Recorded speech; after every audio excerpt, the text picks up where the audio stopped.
สบายดีทุกคนเนาะนี่คือบรรยากาศเนาะแห่ปราสาทเทิงเนาะในงานบุญนมัสการพระธาตุหลวงเวียงจันทร์ประจำปี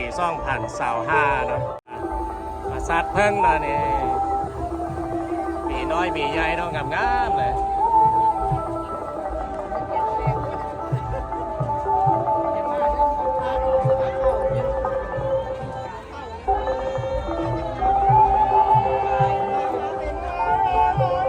ปัจจัยใส่เงินนะมีเงินแกเข้าไปทางใดเนาะมันก็จะไปสักการะบูชาอยู่ทางใดพระธาตุหลวง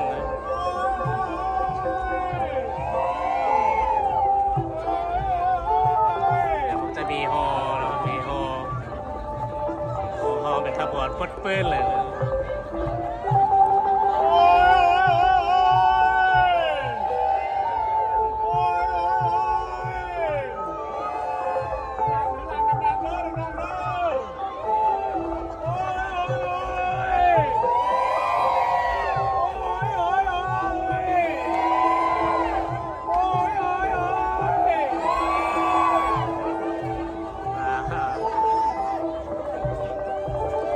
มวนเซินนะได้บุญไม่ดับนะ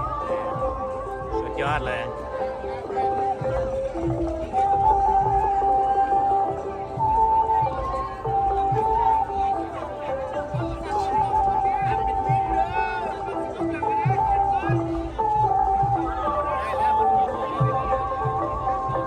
หลังจากที่มันแห่เข้าไปทางไหนวะเนาะมันก็จะมีแห่อ้อมพระธาตุหลวง3 หอบจากนั้นมันก็จะเฮ็ดพิธี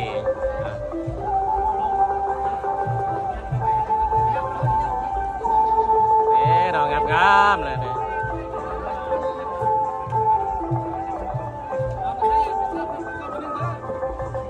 มันก็จะมีห้อยเงินนะเนาะห้อยเงิน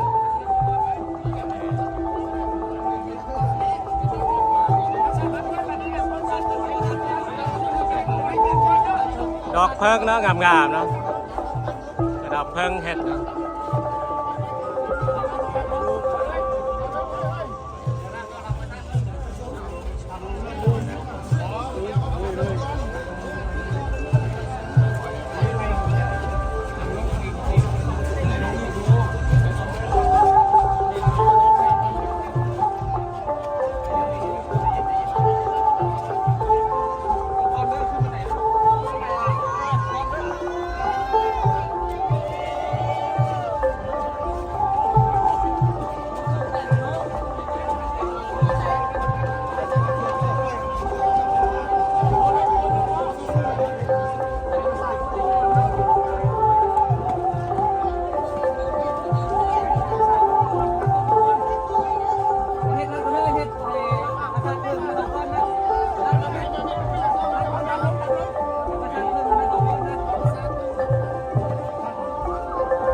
ฟ้อนแห่งามเลยเนี่ย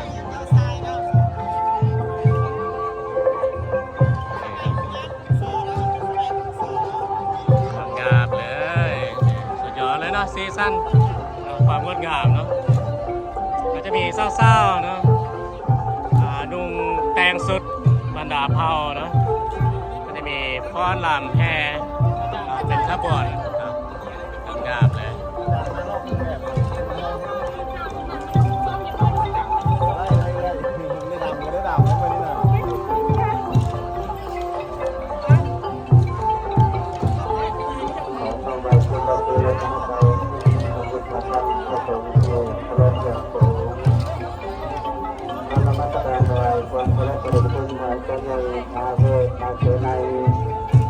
ประธานผู้สร้างการพุทธศาสนาสัมพันธ์โลกสปปลาว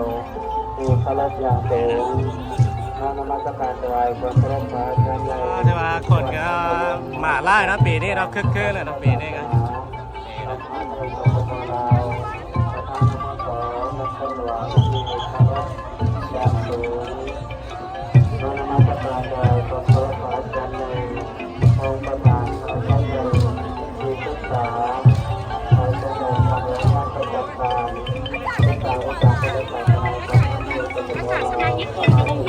ก็จะมีขบวนดนตรีพื้นเมืองลาวนะเด็กอาดาด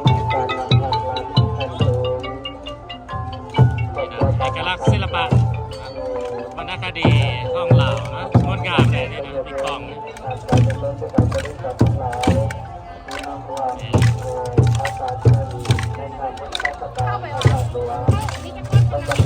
ดนตรีบรรดาส่วนเผ่าต่างๆนะ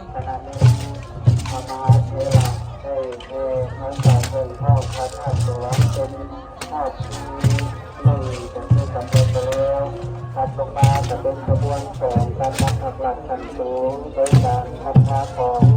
การปริญญาเอกตัวสุดท้ายโดยกระทั่งถึงการเวลาสัมภาษณ์การปริญญาเอกอาจจะต้องต้องตีคนโดนจะต้องการขับไล่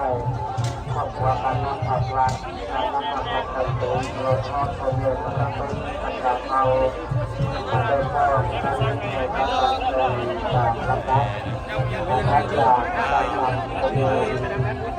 อาจารย์การน้ำผสมน้ำผสมน้ำมันจะแน่นเลยนะ น้ำผสมคุณธรรมการพระธาตุหลวงพระสงฆ์ที่ได้เชื่อพระศาสนาเป็นเป็นที่สื่อทาง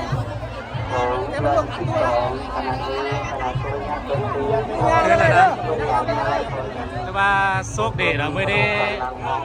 ฟ้าบ่แดดเนาะฝนบ่ตกเนาะจะครึมๆอากาศนี่เป็นใจนะมื้อนี้เนาะแต่ฮักแดดฮ้อนนี่จะยากเลยเนาะเพราะแต่ละคนนี่ก็นุ่งเครื่องยาวเนาะนุ่งเครื่องยาวหมดทุกคนเลยหลายหลังของแต่ละกลุ่มของแต่ละบ้านที่มาเกิดในพื้นที่มันจะต่างพระธาตุหลวงปู่ฤาษีว่าจะมีการเมืองมาดูก็คือประเพณีอันดีงามของท่านในของคนเราประสาทเทิงนะงามๆที่เป็นเอกลักษณ์นะเป็นเปิดงานบุญนมัสการพระธาตุหลวงพอดีบุญนมัสการพระธาตุโพธิ์พอดีบุญนมัสการพระธาตุพระบาทพระสังพอดีเป็นบุญอยู่ในคอนเสิร์ตประเทศตลอดทอดบุญนมัสการวัดภูจักรพรรดิพระได้มีการเดินทางการเดินอาการต่างๆบริเวณการต่างๆด้วยก็จะเป็นผู้ศาสนา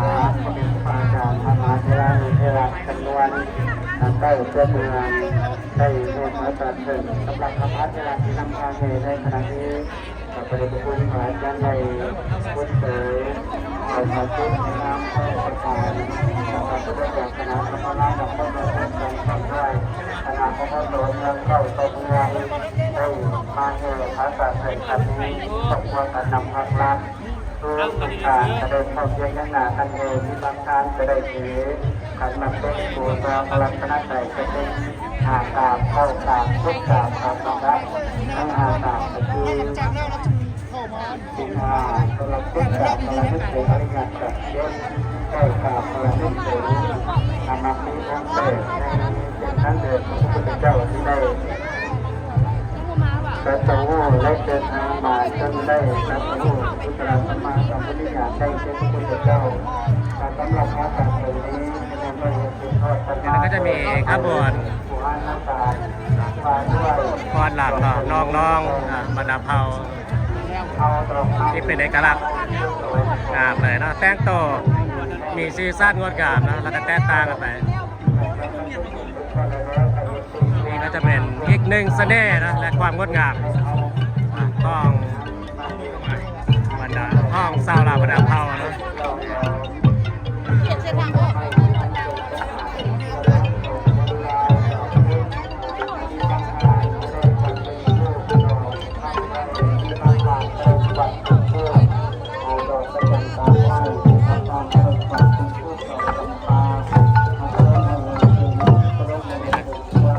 มีดนตรีเนาะ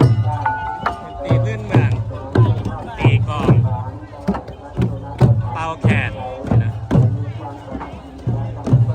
เป่าแขนนะ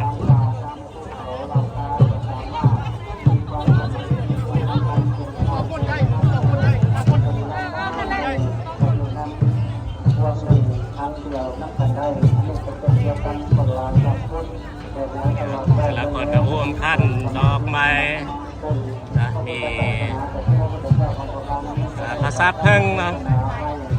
งามๆเลยเอกลักษณ์ในมือบนพระธาตุหลวง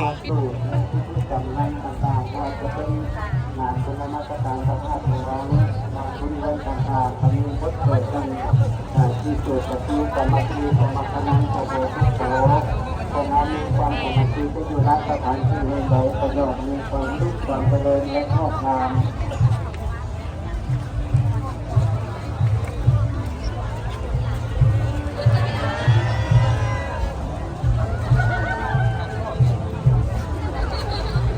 นี่นะ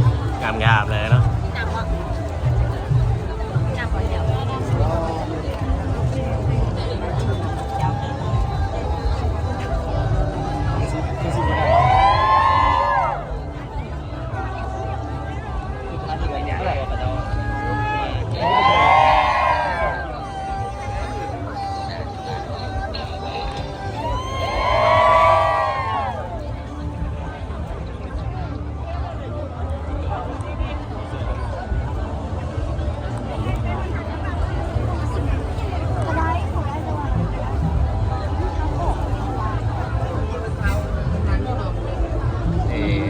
เศร้าๆนะ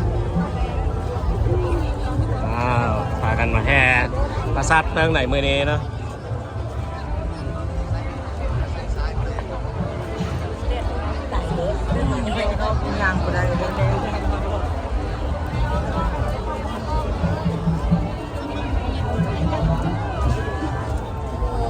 จะได้คิว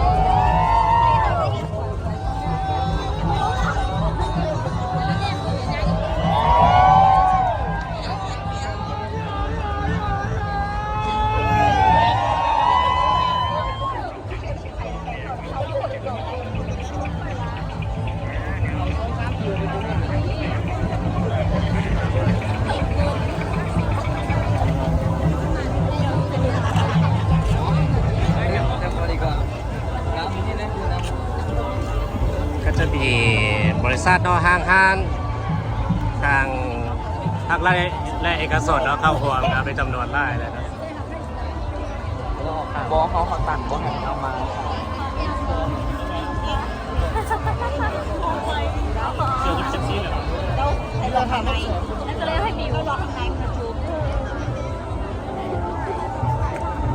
สำหรับในการภาษาเพิ่งในพุทธบัญชาการพระธาตุหลวงประจำปีนี้นอกจากการนำผักหลัดแล้วก็ยังมีชาวพี่น้องจากต่างประเทศจากต่างประเทศก็ได้มาภาษาเพิ่งในทะเลตะขอพอแล้วลงไหนจะสติเป็นนอกจากนั้นแล้วก็ยังมีการนำผักหลัดการทุกการเดินทางภาษาร่วมมาเป็นคนเดียวกันแต่ยังมีการยับบ้ายัง จะมีน้องๆเยาวชนเนาะในมื้อนี้เนาะก็มาแห่ขบวนเนาะมาจัดความเป็นระเบียบเนาะมื้อนี้ เสื้อเกลือลูซี่เธ ก็จะมีขบวนห่วงเหียนเนาะเห็นมีห่วงเหียนเนี่ยเข้าหอมเนาะน้องๆนักเรียน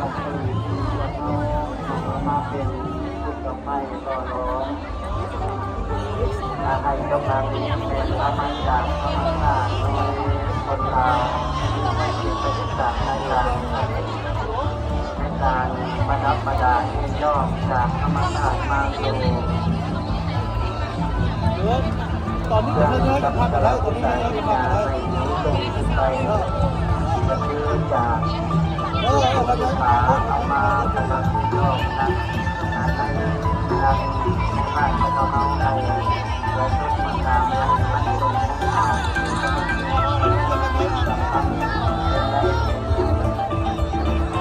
ความหวังความเชื่อมาเกิดขึ้นมาที่เป็นการทำป่าทำเป็นการแล้วก็ทำอะไรแล้ว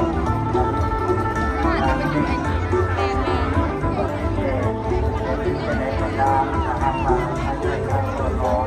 ทั้งเหล่านั้นมันจะมีในคราวนี้ นี่นะยังบอดจะเนาะครับบัวเนาะมันก็จะเฮ็ดเป็นแดงออกเป็นซองสุดนะเข้าไปสุดทางใดสุดแรกแล้วก็สุดต่อไปเนาะเพราะว่าทางใดพระธาตุหลวงจะทับจำนวนคนจำกัดเนาะ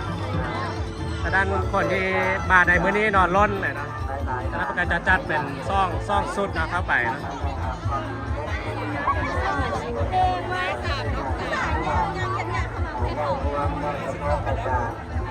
ไปได้กันที่น้ำมาบอกผักของรัฐในเรื่องไทยบุคคลดังกล่าวนั้นที่พูดกันเป็นเรื่องของความแต่ก็ต้องทำจากปฏิบัติการและมีสภาพในเรื่องถึงความอ่อนน้อมถ่อมตนของคนลาวความตรงนี้จึงมีมันจะเกิดอยู่ป่าจึงมันพูดเฉยแต่หากว่าเมื่อได้ถูกย่อหลอกแล้วอาจจะเป็นอันที่อ่อนแรงอาจจะเป็นที่ใสสว่างเกิด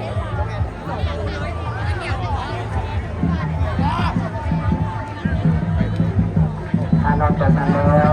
ที่ส่วนต่างๆนี้ก็จะได้เอามาหลอมเรียนได้สอนให้ใจสว่างแก่มนุษย์เอาทำนั้นแล้วก็บ้านเอายังบ่ทันได้มีไฟฟ้าแต่อาศัยที่แบบนี้เป็นเครื่องให้แสงสว่างจากที่มืดมาสู่ที่แจ้งมาแบบนี้การเรียนภาษาไทยจะได้ครบตา เดี๋ยวเราขบวนยาวนะยังบ่หมดยาวๆเลย พระเดชพระบาอาจารย์พระมหาเถรนุชราคณะสงฆ์ในผมมาเรียนของพุทธมรรคศาสนาแพทย์ของที่นี้น้องการบรรยายของพระนรในว่าอันนี้จุดนี้ตรงจุดนี้จะได้รับเกียรติประสิทธิจากทางการในลำดับต่อไปขอเข้ามาสบายในเจริญพร ใช่เนี่ยอันนี้นะ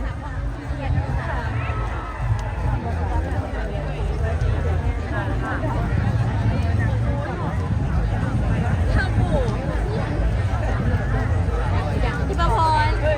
ไม่สูง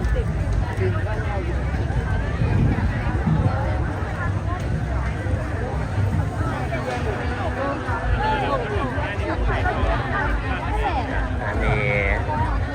ปราสาทเทิงเนาะงามๆที่เป็นเอกลักษณ์นะนี่นะสีสันงดงาม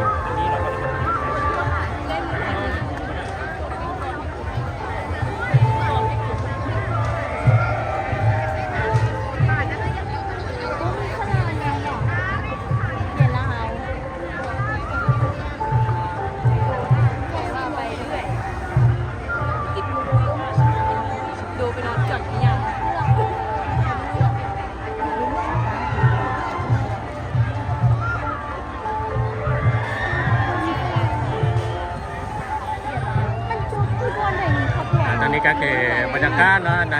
มือแห่พระธาตุเทิงเนาะในเนื่องในบุญนมัสการพระธาตุหลวงเวียงจันทร์ประจำปี2025เนาะ